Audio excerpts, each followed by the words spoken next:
गाने की प्रेरणा कहाँ से आई और आपका फैमिली बैकग्राउंड क्या रहा? मैं अपने परिवार में पहला ही लड़का था जो इंडस्ट्री में गया। क्या कोई ऐसा एक ग्रे कैरेक्टर भी रहा जिससे आप काफ़ी आपकी लाइफ का लर्निंग या टर्निंग पॉइंट रहा हो? मुंबई की एक बात आपको बताना चाहता हूँ। मुंबई में ना कोई कहता नहीं है और काम कोई देता नहीं। प्लेबैक सिंगिंग का जो रास्ता या कि मुकाम जो हासिल किया उसमें आपने भजन ही क्यों सेलेक्ट किया? राधा रानी हमें भी बता दे ज़रा, तेरा दीवाना कैसे हुआ सांवरा। राधे राधे रटे हर घड़ी बाबरा, तेरा दीवाना कैसे हुआ सांवरा।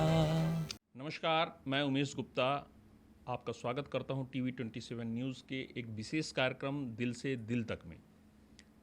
आज हमारे बीच में जो शख्सियत हैं वो पहचान की मोहताज नहीं, लेकिन उनके बारे में मैं कहना चाहूँगा कि जब एक आवाज़ उनकी किसी शख्स की पहचान बन जाती है और जब वह आवाज़ संगीत से जुड़ी हो, लय और ताल से जुड़ी हो, जब हम अपनी भावनाओं को क्रमबद्ध, सुसंगठित और सुव्यवस्थित रूप से लय और ताल में उसको पिरोते हैं और दर्शक या श्रोता उसको उतनी ही तन्मयता से, सहजता से स्वीकार करता है, तब तो बात अनुपम और अनूठी हो जाती है। हमारे बीच में हैं सुरों के बादशाह, जिन्होंने छोटे से शहर बालाघाट से अपनी जर्नी को शुरू करके मुंबई के महानगर जिसे कहते हैं, सपनों की दुनिया कहते हैं, जिसे माया नगरी कहते हैं, वहाँ तक अपनी मुकाम बनाई। आइए हम स्वागत करते हैं, हमारे बीच में है प्लेबैक सिंगर चरणजीत सिंह सौंधी जी। आपका स्वागत है, वंदन, अभिनंदन। टीवी 27 न्यूज़ के सभी दर्शकों को मेरा नमस्कार और मैं धन्यवाद करता हूँ टीवी 27 न्यूज़ की सारी टीम को कि मुझ जैसे कलाकार को आप लोगों ने आमंत्रित किया और मेरी बात रखने का मौका मुझे दे रहे हैं। हमारे बीच में बहुत सारे सवालों की श्रृंखलाएं हैं जो हमारी दर्शक दीर्घा जानना चाह रहे हैं हमारे प्लेबैक सिंगर चरणजीत सिंह जी से। तो हम सवालों की श्रृंखला में पहला सवाल सर से पूछना चाहेंगे। सर, आपकी परमिशन है?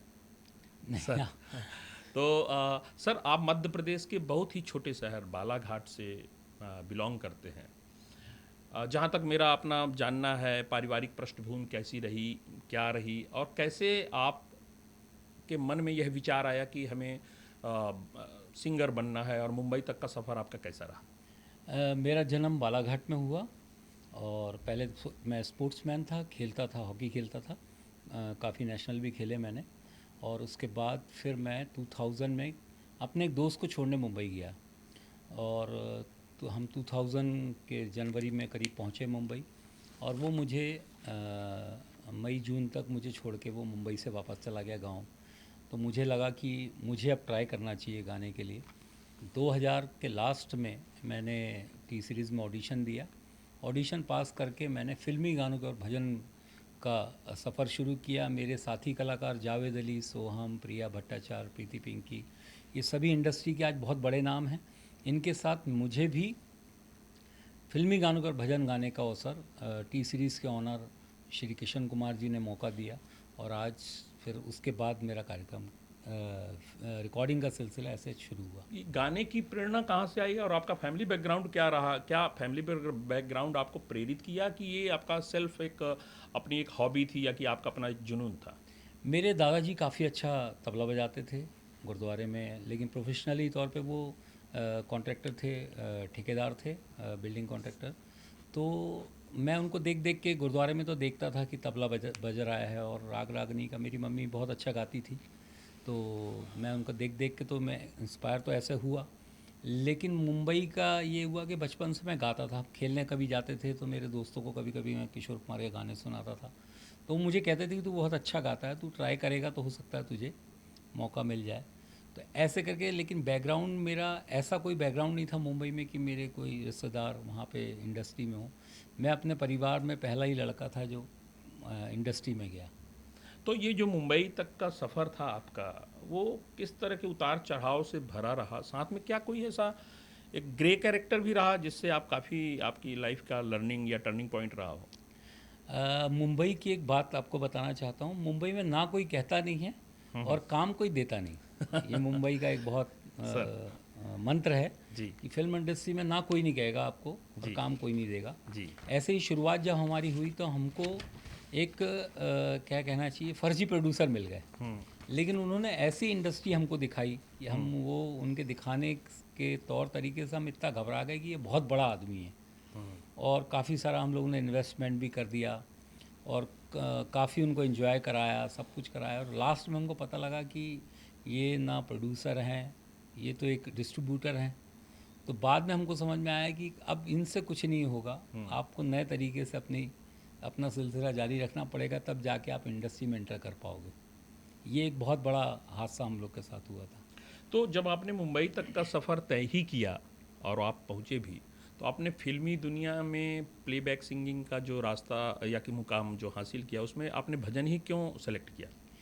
देखिए, जितना मैं जानता हूँ, ज़्यादा तो मैं जानता नहीं, लेकिन जो जानता हूँ कि बिना भक्ति के कभी शक्ति प्रदान नहीं होती। चाहे सोनू निगम जी हों, चाहे कुमार शानू हों, चाहे रफ़ी साहब हों, किशोर कुमार हों, जितने भी फिल्म इंडस्ट्री में आपको सिंगर मिलेंगे, मैक्सिमम सभी ने भक्ति गाने गाए हैं। और हमारे यहाँ तो, मेरा तो सिख धर्म में जन्म हुआ है, हमारे यहाँ तो गुरु गोविंद सिंह जी ने कहा है कि बिना भक्ति के कभी आपको शक्ति प्राप्त नहीं होगी। और मुझे भगवान ने पहले ही मौका दिया कि मैंने भक्ति गाने गाए, और लगभग मेरे 20-25 एल्बम आने के बाद मैंने पहला पंजाबी एल्बम किया रिकॉर्ड। 20-25 भजन के एल्बम आने के बाद पंजाबी एल्बम किया। हाँ, उस इंडस्ट्री में गया। हाँ। और उसकी भी बहुत बड़ी कहानी है। हाँ। 2003 में मैं बालाघाट शो करने गया। बालाघाट के आईजी थे, मध्य प्रदेश कैडर के आईपीएस थे सुखराज सिंह। उन्होंने कहा कि मैं बहुत अच्छा लिखता हूँ। तो मैंने उनसे कहा कि साहब, मेरा जन्म तो हुआ है बालाघाट में, लेकिन ना मुझे पंजाबी पढ़नी आती है, ना लिखनी आती है, और ना मैं बहुत अच्छी बोल पाता हूँ, क्योंकि मेरा जन्म हिंदी भाषी शहर प्रदेश में हुआ है। तो फिर उन्होंने मुझे 6 महीने 1 साल के लिए मैं पंजाब गया, और पंजाब में मैं रह के पंजाबी पढ़नी, लिखनी, बोलनी सब सीखा। उसके बाद 2005 में मेरा पहला पंजाबी एल्बम आया, और मेरे लिए बड़ी खुशनसीबी की बात थी कि मध्य प्रदेश का कलाकार मध्य प्रदेश से एल्बम टी सीरीज़ में कर रहा है, और पंजाब में जाके मेरा गाना नॉमिनी हो रहा है। और उस एल्बम में, वीडियो में हमने जिस लड़के को ब्रेक दिया, वो लड़के को सारी इंडस्ट्री और आपके सारे दर्शक जो मेरी इस बात को सुन रहे होंगे वो जानते होंगे। सीरियल आता था पृथ्वीराज चौहान, जोधा अकबर, इन सीरियल में वो लड़का मेन किरदार में था, रजत टोकस। उसको पहला ब्रेक मेरे पहले पंजाबी एल्बम में हमने दिया था। उसके बाद एकता कपूर जी के यहाँ मैंने उसको इंट्रोड्यूस भी कराया था। क्या बात है, क्या बात है। तो वर्तमान में भजन जो आप गाते हैं, उसको आपने एक प्रोफेशन के रूप में ले रखा है कि एक साधना के रूप में ले रखा है, कैसे देखते हैं आप इसे? देखिए, जैसे मेरा एक भजन है, राधा रानी हमें भी बता दे जरा, उसकी 2 लाइनें मैं आपको सुना देता हूँ। राधा रानी हमें भी बता दे ज़रा, तेरा दीवाना कैसे हुआ सांवरा, राधे राधे रटे हर घड़ी बाबरा, तेरा दीवाना कैसे हुआ सांवरा। ये इंडिया की सबसे बड़ी और सबसे पुरानी म्यूज़िक कंपनी का सुपर हिट भजन है, सारेगामा का। हाँ, सारेगामा म्यूज़िक का। इसमें इस म्यूज़िक कंपनी में लता जी, आशा जी, रफ़ी साहब, किशोर कुमार, जगजीत सिंह जी, सब बड़े बड़े सिंगरों ने अपने गाने किए हैं। और भगवान का मैं धन्यवाद करता हूँ कि उस म्यूज़िक कंपनी के उस चैनल पे मेरा ये गाना नंबर 1 पे बना हुआ है। बहुत बढ़िया। आप अपने भजनों में नए सुर का प्रयोग किस तरह से करते हैं? क्या उसमें नया एक इंट्रोडक्शन या कि कुछ नया इंट्रोड्यूस करते हैं उसको एक जनता के बीच में सुरुचिपूर्ण सर्व करने के लिए? जैसा हवा का रुख बदलता है, वैसे ही सुरों का भी रुख बदलता है। कभी आपने देखा होगा कि कभी बहुत टीप के सिंगर, जैसे एक टाइम आया था जब नुसरत फ़तेह अली साहब के गाने जो देखो वही सुनता था। बिल्कुल। तो वो ऊपर सुरों का की हवा में वो वेग था, तो ऊपर के सुर जिस भी आदमी के कान में जाते थे उसको अच्छा लगता था। फिर एक टाइम ऐसा आया था जब 2006, 5, 4 में, जब जगजीत जी के हर भजन, हर गाने हर आदमी को पसंद आते थे। वो खर्च का टाइम था, जब सुर नीचे होते हैं। ऐसे ही जब हम लोग कोई गाना रिकॉर्ड करते हैं या बनाते हैं, तो हम लोग इस बात को ध्यान में रखते हैं कि अभी वेग क्या चल रहा है, किस टाइप के, किस सुरों के गाने ज़्यादा अच्छे लगेंगे, तो उस सुरों के गाने हम बना के, या कंपनी भी इतने बड़े बड़े काम करती तो वो लोग भी ये डिसाइड करके काम करते हैं। तो भजन कभी आपने स्वयं भी लिखे और कभी स्वयं भी संगीतबद्ध किया उसे? मैंने लिखे तो नहीं, हाँ, लेकिन मेरे लिखने वाले जो राइटर हैं वो इंडस्ट्री के काफ़ी बड़े बड़े, बड़ा नाम है उनका। हम्म। अभी रवि चोपड़ा जी मेरे भजन लिखते हैं। हम्म। सादुल राठौर जी, जिनका गाना एक बहुत हिट गाना है, दिल गलती कर बैठा, गलती कर बैठा, ये भी मेरे राइटर हैं। सादुल जी के साथ हम लोग अभी कुछ नए हिंदी गाने भी कर रहे हैं, क्योंकि उनका एल्बम हिंदी गाने का ये गाना काफ़ी हिट हुआ, तो अभी हिंदी प्रोजेक्ट पे भी हम काम कर रहे हैं।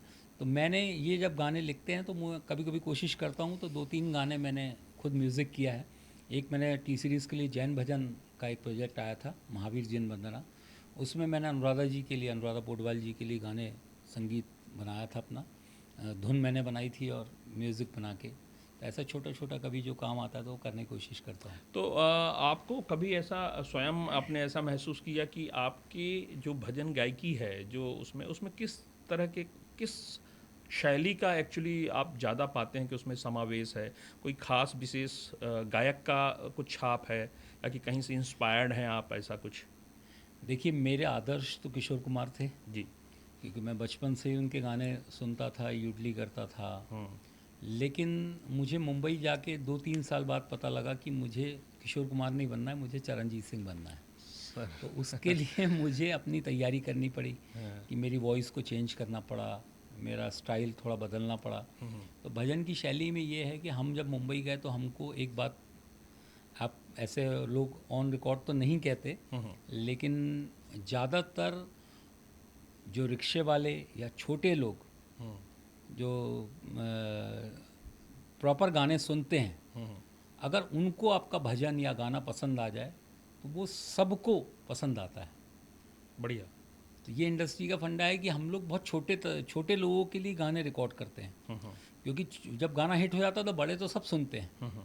जैसे अल्ताफ़ राजा मेरे काफ़ी अच्छे दोस्त हैं, उनका गाना तुम तो ठहरे परदेसी, साथ क्या निभाओगे, पूरी इंडस्ट्री उनके बारे में कुछ कुछ बोलती है, लेकिन जब वो मंच पे उतरते हैं तो वो जो परफॉर्म करते हैं तो वो पब्लिक के लिए परफॉर्म करता है, वो छोटे तबके के लोग उनको पसंद करते हैं। बढ़िया। जब उनका गाना आया था तुम तो ठहरे परदेसी, हर चौराहे में, हर पान ठेले में गाने बजते थे, तो वो उनने पब्लिक के लिए गाना बनाया था। ऐसे ही जो फिल्म इंडस्ट्री है वो पब्लिक को डिसाइड करके गाने रिकॉर्ड करती है कि आज ये इस स्टाइल का चल रहा है, इस स्टाइल का लोग पसंद कर लेंगे। जैसे हमने राधा रानी गाना किया था 2014 में और गाना हिट हुआ 2017 में, तो हमको 3-4 साल तो हमको पता ही नहीं लगा वो गाना आया भी कि नहीं आया। हाँ, बिल्कुल, लेकिन बिल्कुल। उस समय वो जब अचानक से वो एक हाँ, लहर में, टाइम वेव आया में और वो आया। गाना हिट हो गया। तो इसी संदर्भ में जैसा कि आपने कहा कि गाने आप पब्लिक के इंटरेस्ट और उनके स्वाद के अनुसार, उनके इंटरेस्ट के अनुसार बनाते हैं। कोई ऐसा वाकया हमारे साथ शेयर करेंगे जिस कि आपके भजन ने किसी की लाइफ को चेंज कर दिया हो, एक ड्रास्टिक बदलाव ला दिया हो उसके जीवन में? देखिए, अब मेरे म्यूजिशियन जब मैं लाइव शोज़ करता हूँ तो काफ़ी सारी चीज़ें मतलब मुझे पता होती हैं, लेकिन मैं भागवत भी नहीं करता हूँ और कथा भी नहीं करता हूँ। लेकिन हाँ, मुझे जब मैं भगवान के भजन गाता हूँ तो कुछ ना कुछ भगवान की चीज़ें मुझे समझ में आती हैं। तो कई बार ऐसा हुआ है कि कई कुछ लोगों से मेरी खुद के लाइफ को लेके कभी बात हुई तो बहुत सारे लोग में बदलाव आए हैं कि वो सात्विक हो गए, क्योंकि वो जब भगवान के बारे में, साधु के बारे में समझ जाते हैं तो आदमी के अंदर से अपने आप बदलाव आ जाता है। ऐसा हुआ है। लाइव परफॉर्मेंस के दौरान कोई बहुत ही मज़ेदार या कि यादगार घटना? मेरा एक गाना हिट हुआ, एल्बम हिट हुआ, बमलेश्वरी माई का जयकारा लगा। ये टी सीरीज से एल्बम आया था, छत्तीसगढ़ का ये सुपर हिट एल्बम था। इसमें मुझे मौका मिला 2007 में छत्तीसगढ़ राज्योत्सव में गाने का।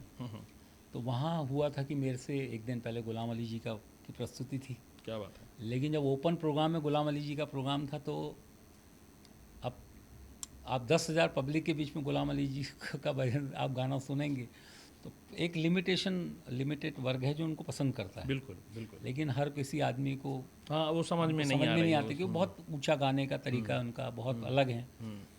तो वो मेरे को, जब मैं अगले दिन जब पहुंचा तो हम होटल में मिले तो मेरा रूम उनका रूम एक ही था।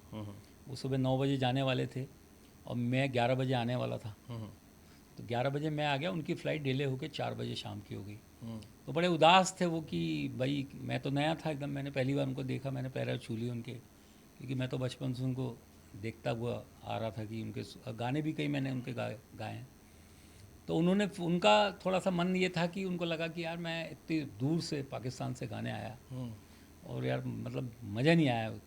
तो हमारी 5-10 मिनट डिस्कशन, उतना अटेंशन और वाहवाही नहीं मिली। हाँ, तो मेरी उनसे बात हुई। तो अब मैं उनको जवाब सवाल तो कर नहीं सकता था, लेकिन उनकी बातें सुन रहा था तो उनको लगा।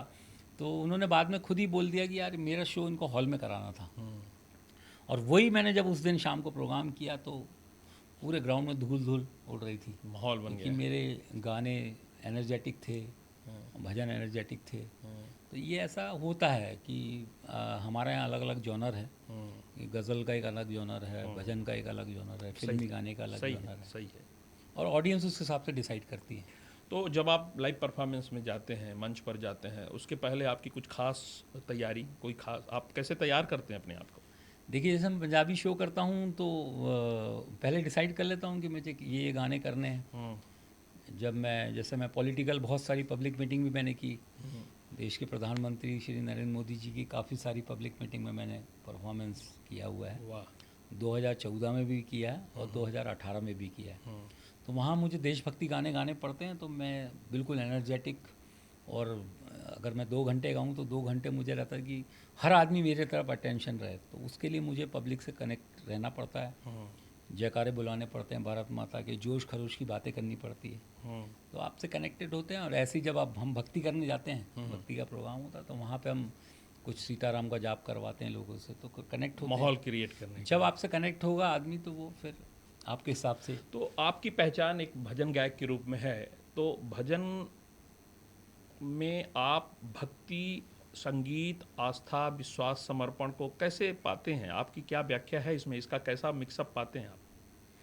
मैंने आपसे कहा कि बिना भक्ति के शक्ति नहीं मिलती कोई भी काम को। अगर मैं जैसे अगर अब मैं कोई धंधा भी कर रहा हूँ तो धंधा के लिए मुझे भक्ति करनी पड़ेगी। मतलब उस पर अंदर मेरे को पूरा डेवोटी होना पड़ेगा। मुझे पूरे ढंग से मुझे टाइम टू टाइम आना है, टाइम टू टाइम।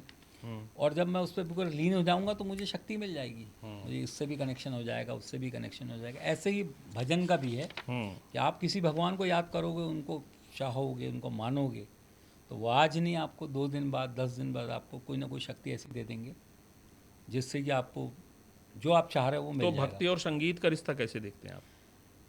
देखिए, मैंने आपसे कहा ना कि मैं एक प्रवचन नहीं करता हूँ। शून्य, जब भजन करते करते आप शून्य हो जाओ, तो शून्य की जो अवस्था है वो बड़ी कठिन है। रजनीश ओशो ने एक बड़ी विशेष अवस्था है जो बड़े संभोग से समाधि तक उन्होंने कहा है कि जब हम शिथिल होते हैं तो शून्य की अवस्था होती है। और जब हम भगवान का नाम लें और जब हम शून्य की स्थिति में पहुंच जाएं तो स्वयं भगवान हमसे पूछ लेंगे क्या है तेरी इच्छा। लेकिन वो इस युग में संभव नहीं है, क्योंकि हम अभी 1 मिनट भी, 1 सेकंड भी, या 2 सेकंड, 10 सेकंड आँख नहीं बंद कर सकते। तो संगीत, नानक जी ने कहा है कि भगवान के पास पहुंचने का सबसे आसान तरीका है गा के। आपने देखा होगा कभी बाथरूम में आप नहा रहे हैं और गाना गुनगुना रहे हैं, एकदम अचानक आपने पानी के डब्बे डाले और एकदम से किसी ने खट खट खट आवाज़ किया बाहर से, तो आप एकदम से दूसरी दुनिया से वापस आते हो कि ये क्या हो गया। तो वो शून्य के पहुंचने की अवस्था गा के है, और गा के आप शून्य होते हो। जब आप लीनता से गाने गाते हो तो आप शून्य की स्थिति में पहुंच जाते हो, और शून्य की स्थिति में पहुंच के आप भगवान से कनेक्ट हो जाते हो। मोबाइल है हमारे पास, कहीं से कनेक्ट है, बीच में तार नहीं दिख रही है, कुछ भी नहीं है, ऐसे ही हम भी कहीं से कनेक्ट हैं। तो मुझे लगा कि मुझे आपसे बात करनी थी, मैंने सोचा और आपका फ़ोन मुझे मोबाइल पे आ गया। ये कनेक्शन कहीं ऊपर से है। हाँ, आज का वाक़या है हाँ, ये। ये जी। लेकिन क्या है, ये बातें अब तो कथावाचक और ये लोग करते हैं हम लोग नहीं कर सकते। लेकिन ये हमें काम करते करते ही चीज़ों का थोड़ा एहसास हुआ कि हाँ ये सच है। क्योंकि हम जब कोई गाना बनाते हैं तो हर आदमी चाहता है कि मैं गाना बना रहा हूँ, मेरा गाना हिट हो जाए, मेरी चीज़ चल जाए, मैं मार्केट में बड़ा आदमी बन जाऊँ। लेकिन वो जब उसकी इच्छा होती है, जब वो उसकी कृपा होती है, तब आपकी चीज़ चल जाती है। तो ये भक्ति का बहुत बड़ा आपने बड़ी अच्छी बात बताई भक्ति और संगीत के कनेक्शन पे। पर जीवन के इस सफ़र में कभी कोई ऐसा मुकाम जब आपको लगा हो कि यार आप इतने हताश या निराश हुए हो कि लगा हो कि संगीत छोड़ दूंगा, कुछ और करूंगा? ऐसा हुआ जब मेरा पंजाबी पहला गाना आया, दर्द। 2006 में मेरा गाना आया और वो ETC अवार्ड में नॉमिनी हुआ।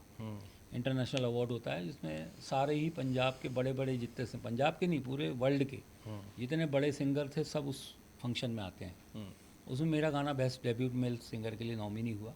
मैं बालाघाट का था और नॉमिनेशन होने के बाद बड़े बड़े आर्टिस्टों ने मुझसे मेरे एल्बम के बारे में पूछा कि ये तुम्हारे वीडियो में माँ कौन थी, तुम्हारे वीडियो में लड़का कौन था, तुम्हारा गाना बहुत अच्छा था। क्योंकि पंजाब की एक बात है कि पंजाब में जिस घर में आप पत्थर मारोगे वहाँ से सिंगर निकल जाएगा। तो मेरे लिए बड़ा कठिन था कि मैं बालाघाट से जाके पंजाब में मुंबई गया, मुंबई से जाके मैं पंजाबी इंडस्ट्री में घुस गया। तो उस समय मैं जब अवार्ड फंक्शन होने के बाद मैं बहुत फ्रस्ट्रेशन में चला गया। मुझे लगा कि यार मुझे भगवान ने बहुत बड़ा मुकाम दे दिया है, अब मैं छोटा काम या मेरी हेल्प भी नहीं करेगा कोई, क्योंकि मैं इतने टीवी में इतनी बार आ गया था, मेरा प्रोमो इतनी बार मुझे सारी इंडस्ट्री मुझे पहचानने लग गई थी। फिर मैं नर्मदा जी की शरण में चला गया। तो आज मैं ये एक फ्रस्ट्रेशन वाला फेस था और उस समय अच्छा हुआ मैं अच्छे साधु संतों की संगत में चला गया। उन्होंने मुझे वो जो आप रिजुवनेट अपने आप को कर पाए, उस फेस से मुझे निकाल के लेके आ गए। बहुत बढ़िया। मतलब जीवन के उस पायदान से आप गुजर चुके हैं। जी। आज का युवा जो है रैप है या कि फास्ट म्यूजिक, तो कुछ डिफरेंट म्यूजिक को पसंद करता है। हमें 21वीं शताब्दी की तरफ जा रहे हैं। भजन से युवाओं को जोड़ा जा सके उसके लिए आपकी विवेचना क्या है और आपकी तरफ से प्रयास क्या हो रहे हैं? जैसे मैंने आपको बताया कि मैंने सीरियल में बहुत गाने गाए। सास भी कभी बहू थी, कहानी घर घर की, कुमकुम, कसौटी ज़िंदगी की, कैसा ये प्यार है, और भी तकरीबन कुछ छोटे मोटे और सीरियल में मैंने अपनी आवाज़ दी है। तो जब मैं सारी पंजाबी इंडस्ट्री सीरियल्स के गाने, फिर बड़ी म्यूज़िक कंपनी में गाने, इन सब का जब मिश्रण करके मैं भक्ति संगीत में जब उतरा, संगीत में प्रोग्राम करने उतरता हूँ, तो रजत के नाम से कुछ लोग मेरे से कनेक्ट होते हैं कि इस इतने बड़े आर्टिस्ट को इन्होंने पहला मौका दिया था। उसके बाद फिर वो कुछ लेडीज़ होती हैं जो इन सीरियलों की बहुत बड़ी फ़ैन होती हैं, इनके लिए बहुत बहुत सुपरहिट सीरियल थे। तो वो उनका जो अट्रैक्शन होता है, तो उसका मैं अपनी चीज़ों का सारा निचोड़ मैं जब भक्ति संगीत में गाता हूँ तो उसमें मुझे फ़ायदा मिलता है कि लोग कहते हैं कि यार ये भी कर चुका है, ये भी कर चुका है, लेकिन वो भजन भी कर रहा है। तो क्या युवा कनेक्ट होते हैं? होता है, बिल्कुल होता है, क्योंकि रजत के नाम से होते हैं लोग। सीरियल में बैकग्राउंड गाए मैंने, उससे मेरे साथ कनेक्ट होते हैं। फिर मैं आज का जो म्यूज़िक है, क्योंकि वो प्रीवियस कनेक्शन नए रिलेशनशिप में काम आता है। मतलब कुछ लोगों की धारणा है कि आप भजन गाते हो तो आप दूसरा कुछ नहीं कर सकते हो, और ऐसा कोई ज़रूरी नहीं है। सोनू निगम जी ने भी बहुत सारे भजन गाए, रफ़ी साहब ने बहुत सारे भजन गाए, लेकिन वही फिल्मों के गाने भी उन्होंने उतने सुपरहिट गाए। बिल्कुल। तो वो जब मेरा सारी चीज़ों का जो निचोड़ मैंने निकाल के जब मैं अब भक्ति संगीत में या भजन का प्रोग्राम करता हूँ, तो लोग मेरी प्रोफाइल से मेरे से कनेक्ट होते हैं। तो आपकी तरफ से कोई सामाजिक या कि आध्यात्मिक पहल ऐसी है जो समाज को संगीत से जोड़ सके, युवाओं को भजन से जोड़ सके, एक सकारात्मक दिशा में उनको ले जा सके, एक पॉजिटिव थिंकिंग की तरफ ले जा सके? आज के इस युग में सब चीज़ें हो रही हैं। अच्छा भी हो रहा है, बुरा भी हो रहा है, और भक्ति भी उतनी तेज़ी से हो रही है और पाप भी उतनी तेज़ी से हो रहे हैं। आपने देखा होगा हर चीज़ें अभी बैलेंसफुल चल रही हैं। तो मैं कोशिश तो करता हूँ कि मैं लोगों को बताऊँ कि आप, क्योंकि बाकी कोई एल्बम आप करोगे तो काफ़ी इन्वेस्टमेंट होगा आपका, और कुछ मेरे पास ऐसे कलाकार आते हैं जो बहुत अच्छा गाते हैं, अलग अलग कास्ट के हैं। मैं उनको बोलता हूँ कि आप अपने ही समाज का, अपने ही धर्म का कोई गाना बनाइए जिसमें छोटा सा इन्वेस्टमेंट है।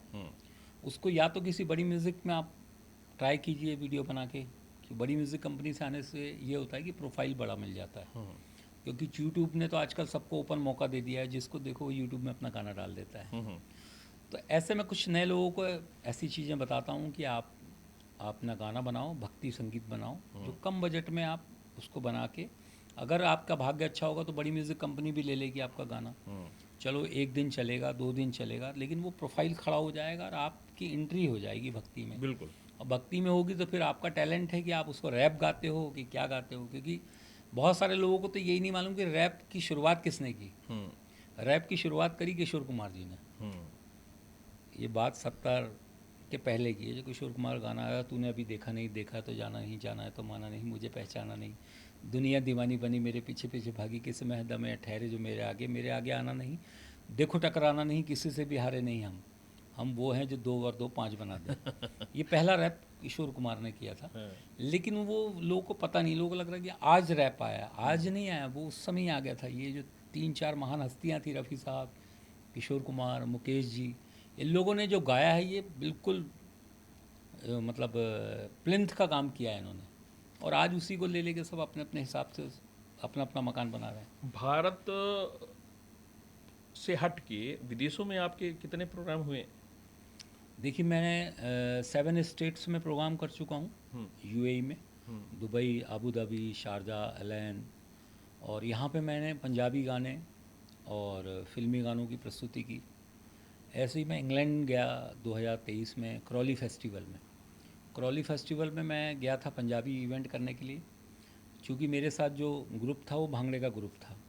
तो वहाँ पे मुझे बहुत सारे इंडियंस मिले, तो वहाँ पे मैं पंजाबी छोड़ मैं हिंदी सुनाए गाने मैंने उनको, फिर हिंदी देशभक्ति भी सुनाया, बहुत नचवाया भी लोगों को। तो वो एक अलग एक्सपीरियंस है। इस साल भी मुझे ऑफ़र था करौली फेस्टिवल के लिए, लेकिन मैंने कहा अब मैं एक बार कर चुका हूँ तो फिर मैं बार बार नहीं जा रहा हूँ, क्योंकि मेरा भी और कनाडा तो और विदेशों का अनुभव कैसा रहा सर आपका? विदेशों में बहुत प्यार करते हैं। जो वहाँ पे जो भारतीय हैं वो बहुत प्यार करते हैं, बस बशर्ते आप अपना टैलेंट वैसा दिखा दो उनको, क्योंकि वो बहुत जानकार होते हैं। अगर आपका टैलेंट उनको पसंद आ गया तो बिल्कुल सराखों पे उठो। क्योंकि मैं थोड़ा सात्विक हूँ, तो मैं 7 दिन करीब रुका वहाँ पे, तो मैंने 7 दिन में 4 दिन अपने इंडियन लोगों के यहाँ खाना खाया। अरे वाह। तो वो इसलिए खाया क्योंकि मेरा टैलेंट उन्होंने देख लिया मेरे शो में, और उनको जब मैंने कहा कि मुझे यहाँ पे खाने की बहुत दिक्कत होती है, तो उन्होंने कहा एक दिन बोला मेरे यहाँ खाना, एक दिन एक के यहाँ खाना, क्योंकि वो लंदन के पास में ही सारे क्रॉली जगह है, एक रेड हिल क्रॉली, ये पास पास में शहर हैं। तो वहाँ पे मैं अपने जो इंडियन होते थे उनके यहाँ पे मैंने फिर 5 दिन अपना भोजन उनके यहाँ किया। तो वो लोग बहुत जानकारी रखते हैं संगीत की। वो विदेश गए हैं तो हिंदुस्तान का सारा मटेरियल उनके पास है। निश्चित रूप से। ये आपकी जो जर्नी रही है उसमें आपने काफ़ी हिंदी सीरियल्स में काफ़ी गाने दिए हैं, आपने गाए हैं उसमें। उनकी थोड़ी सी यात्रा के बारे में क्या बताएंगे आप? देखिए, मैं गाना गाता था टी सीरीज़ में, फिल्मी गानों पर भजन। मेरे साथ जो मेरी को आर्टिस्ट थी प्रिया भट्टाचार्य, उसको मैं ऐसे ही मजाक से कहता था कि मैं कहा तुम गाती हो यार, हम लोग को कभी मौका मिलेगा सीरियल में गाने का। तो एक दिन उसको लगा कि नहीं, इसकी बात की जाए। उन्होंने बात की मेरे लिए कि, तो मेरे को एक अचानक फ़ोन करके उन्होंने कहा कि आज एकता जी के ऑफिस में आओ बालाजी में, तुम्हारी डबिंग करानी है 2-3 गानों की। तो मैंने 2-3 गाने एक साथ डब किए, तो उन्होंने 2-3 गाने गया था, 10 गाने गाती है मैंने। अच्छा। और काफ़ी सारे सीरियल में बीच बीच में मेरे गानों का यूज़ किया गया। फिर दो ऐसे करके 2-4-5 बार मैं गया, तो एक बार करीब मैं 20-22 गाने गा के आ गया ऐसे करके। और इसका फ़ायदा मुझे शोज़ में होता है, जब मैं अपना खुद का प्रमोशन करता हूँ तो मुझे इसका फ़ायदा मिल जाता है कि सीरियल्स में भी गाने गाए हैं मैंने। सबसे और प्रिय आपका सबसे हिट सीरियल में कौन सा गीत मेरा रहा? मैंने एक सास भी कभी बहू थी में मिहिर के दादा जी को अर्थी में लेके जाते हैं, तब मैंने उसमें पीछे बैकग्राउंड गाया था, जिंदगी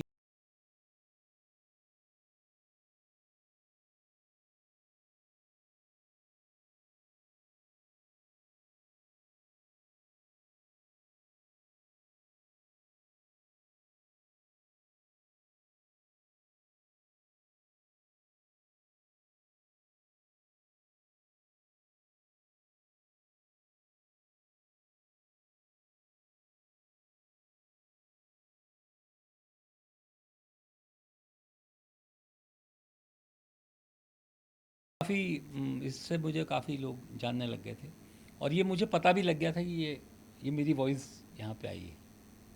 बड़ी म्यूजिक कंपनी में काम करने का अनुभव कैसा रहा सफ़र? अभी अभी स्कोप कैसा दिख रहा है?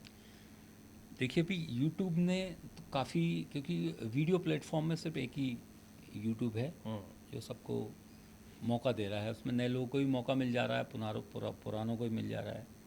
अब जैसे मैं एक बात आपसे करता हूँ कि टी सीरीज़ के भक्ति चैनल पे 75 मिलियन सब्सक्राइबर हैं उनके भी, उनके चैनल के। और अभी आप देखेंगे उनके चैनल पे तो 10 के, 12 के, 15 के व्यूज़ आते हैं, और अच्छे सिंगरों के गानों के आ रहे हैं। तो यूट्यूब का भी अपना एक फंडा चल रहा है, मोनोपली चल रही है। बस बड़ी कंपनी में आपके गाने से ये हो जाता है कि आपका प्रोफाइल बड़ा हो जाता है। जैसे मैंने अभी आपको कोई गाने का लिंक भेजा, तो आपकी मेंटलिटी ये बन चुकी है कि आप मेरा गाने का ज़रूर आप चैनल ज़रूर चेक करोगे कि मैंने गाना भेजा ये कौन सी कंपनी के लिए गाया है। अगर मैंने अच्छी कंपनी के लिए गाया तो आपका मेरे शो के लिए अगर आपको अपना प्रोफाइल भेजा है तो आप डिसाइड कर लोगे कि यार इतनी बड़ी म्यूज़िक कंपनी से गाया तो छोटे पैसे नहीं लेता होगा। तो ऐसा ही बड़ी म्यूज़िक कंपनी में गाने से बस ये हो जाता है कि आपका प्रोफाइल बड़ा स्ट्रांग हो जाता है। और जब आप किसी से बताते हो तो वो सारी चीज़ें आपको इजी हो जाती हैं कि यार अगर इतनी बड़ी कंपनी ने आपको मौका दिया है मतलब आप सब चीज़ करके आए हो। निश्चित रूप से। वो चलते चलते हम एक चीज़ जानना चाहेंगे आपसे कि आप मध्य प्रदेश के बहुत ही छोटे बालाघाट से बिलोंग करते, बहुत ही छोटे शहर, और आपका इतना जो म्यूजिक की जर्नी रही है उसमें मैं जानना चाहूँगा, हमारे दर्शक जानना चाहेंगे कि स्पेशली मध्य प्रदेश में और छत्तीसगढ़ में आपका परफॉर्मेंस का लेवल क्या रहा, क्या अचीवमेंट रहा और कैसा अनुभव रहा सरकार के साथ भी, दर्शकों के साथ भी। सबसे पहले तो मैं आपको मध्य प्रदेश छत्तीसगढ़ के 2 कार्यक्रमों के बारे में बताता हूँ। 2007 में मैंने छत्तीसगढ़ राज्योत्सव परफॉर्म किया, साइंस कॉलेज ग्राउंड में हुआ था। गुलाम अली जी के अगले दिन मेरी प्रस्तुति थी। और मध्य प्रदेश में मैंने 2023 में मध्य प्रदेश स्थापना दिवस पे मध्य प्रदेश गान परफॉर्म किया, जिसमें मेरे साथ परफॉर्म करने आए थे शंकर महादेवन जी, शंकर एहसान लॉय, ये भी आए थे। और मध्य प्रदेश सरकार ने मुझे मध्य प्रदेश गान के लिए मुझे आमंत्रित किया था। ये 2 मेरे अचीवमेंट है। उसके बाद मैंने नरेंद्र मोदी जी के काफ़ी सारे प्रोग्राम मध्य प्रदेश में किए, छत्तीसगढ़ में किए। फिर नर्मदा सेवा यात्रा के दौरान मुझे मध्य प्रदेश का राज्य अतिथि बनाया गया 5 दिन के लिए, क्योंकि मैं मध्य प्रदेश का नहीं भारत का पहला सिंगर था मेरा गाना नर्मदा जी का एल्बम नर्मदे हरदू गाया पहली बार किसी बड़ी म्यूज़िक कंपनी से रिलीज़ हुआ था। और उसके काफ़ी सारे गाने नर्मदा खंड के किनारे बहुत पसंद किए जाते हैं। तो मुझे मध्य प्रदेश सरकार ने 5 दिन राज्य अतिथि का दर्जा देके मुझे सम्मानित किया था। क्या बात है, मतलब मध्य प्रदेश की और छत्तीसगढ़ की जनता और सरकार ने आपको निराश नहीं किया कहीं। हाँ। तो आखिरी चरण में हम कुछ जानना चाहेंगे आपसे इस 2 सवालों के रूप में। पहला कि यदि आपको स्टेज में परफॉर्म करने का मौका मिले तो कौन से बड़े प्लेबैक सिंगर के साथ आप गाना गाना चाहेंगे? देखिए पहले तो ये लगता था, तो मेरी खुद की जर्नी 25 साल की हो गई है। अब मुझे लगता है कि भगवान मुझे उस लायक बना दे। तो पहले शुरू में लगता था 1 साल 2 साल 5 साल 10 साल पहले कि मुझे इस साथ गाना है, इसके साथ गाना है, इसके साथ गाना है।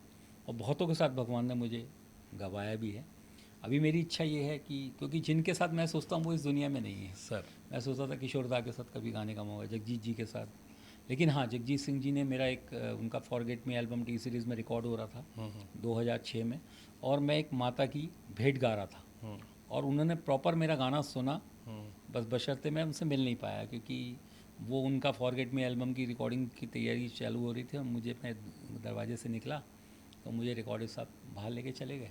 बाद में मुझे 2 दिन बाद पता लगा कि जगजीत जी ने मेरे, तो मेरी इच्छा थी कि मैं कुछ इनके साथ गाऊं, लेकिन अभी अब भगवान जैसा चाहेंगे सफ़र में तो हो सकता है अच्छे अच्छे अभी जो मार्केट में आर्टिस्ट चल रहे हैं उनके साथ गाने का मौका मुझे मिल जाए, क्योंकि पंजाबी इंडस्ट्री में मैंने काफ़ी सब बड़े जितने नाम हैं उन सब के साथ परफॉर्म मतलब मैं कर किया चुका हूँ। हुआ है।